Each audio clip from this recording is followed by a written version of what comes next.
بسم اللہ الرحمن الرحیم۔ آپ سب ناظرین کو علم اسلام چینل میں خوش آمدید اور خلوص برا سلام۔ بنی ہاشم کے لیے شہر میں رہنا مشکل ہو گیا۔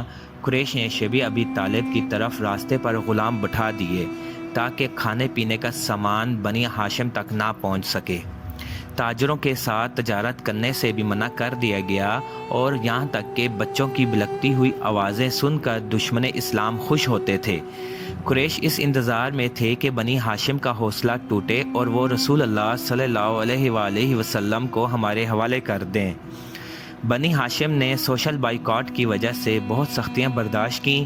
رسول اللہ صلی اللہ علیہ وآلہ وسلم اور ان کے خاندان نے درختوں کے پتے اور جانوروں کی کھالیں ابال کر بھوک مٹائی۔ خدیجۃ الکبریٰ رضی اللہ تعالیٰ عنہ کی بیماری زیادہ ہو گئی، لیکن رسول اللہ صلی اللہ علیہ وآلہ وسلم کا ساتھ نہ چھوڑا۔